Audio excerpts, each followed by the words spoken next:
अक्सर देखा है, जो इंग्लिश मीडियम स्कूल है ना, वहाँ के टीचरों को मैं देख रहा हूँ, अगर बच्चा उस आंसर को अपने मदर टंग में बता रहा है, तो उसको डाँट के बैठा देते हो। यार लैंग्वेज कहाँ आ जाती है बीच में, और वो बच्चा अब नहीं बोल पाएगा। अब पक्का वो नहीं बोल सकता। अगर आपने छोटे से बच्चे को डाँट दिया, वो इंग्लिश में बोला, अब बच्चे को लगता है ना, अरे यार वो तो इंग्लिश बोल रहा है, वो तो ए टू जेड बोला। अब वो बच्चा उसके सामने अपने आप को हीन देखता है, फिर भाग जाता है। आपको एज अ टीचर इससे बचना है। मुझे लगता है कि बच्चों का कॉन्फिडेंस लेवल तो टीचर ही बढ़ाएगा। हाँ, टीचर वही बढ़ाना है, दे रहा है। बिल्कुल टीचर को बढ़ाना है। कॉन्फिडेंस लेवल टीचर के हाथों में होता है। और दूसरी बात है, टीचर को भी एक स्टूडेंट बनना पड़ेगा। आप अगर पढ़ाने जा रहे हैं, तो आप ये सोच कर जाएं कि आप एक अच्छे स्टूडेंट हैं और आज बच्चों को आप अच्छे से सिखाएंगे, रटाएंगे नहीं। आप एक क्वेश्चन देकर उसी पर बार बार क्वेश्चन आप दे रहे हैं, बस टिक लगा देते हैं। मेरा एक ये है कि 3 इडियट लगभग हाँ, भारत के हाँ, सभी ने मूवी देखी होगी। हाँ, लगभग जनरली काफी पॉपुलर मूवी थी। हाँ, और बहुत उस अच्छी मूवी ने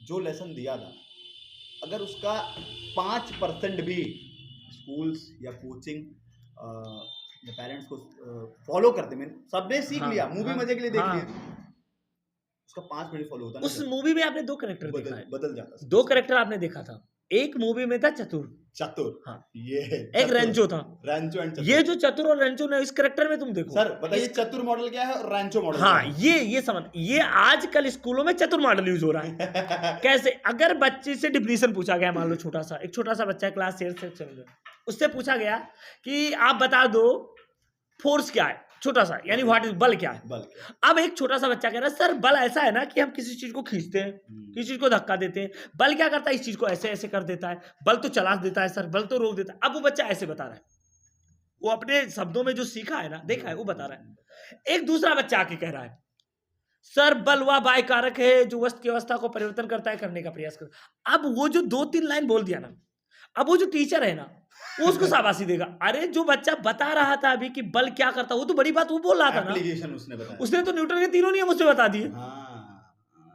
समस्या यहां पर आ रही कि बच्चे को सिखाओ, रटाओ नहीं। अगर आपने कंपटीशन की बात की, बच्चे कंपटीशन क्यों नहीं बीट कर पा रहे? क्योंकि बच्चे की सोचने और समझने की शक्ति को जानते हो क्या कर दिया, रोक दिया गया।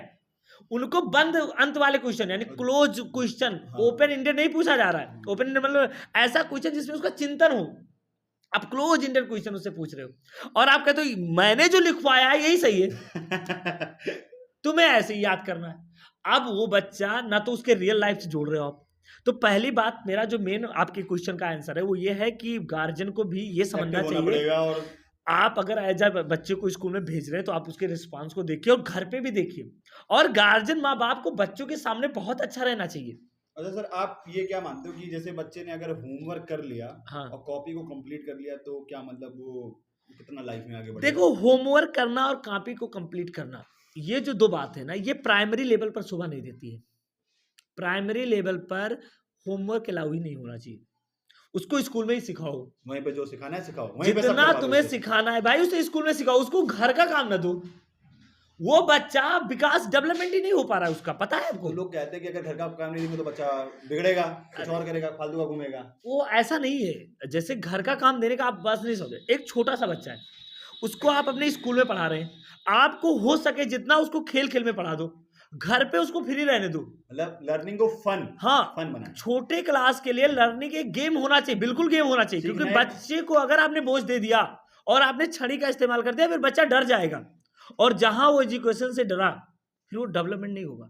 आप छोटे से बच्चे की बात कर रहा हूं, मैं बड़े बच्चों की नहीं बात कर रहा हूं, मैं 1 से 5 की बच्चों की बात कर रहा हूं। आपको उसमें बच्चों को उनके लाइफ से जोड़ना है।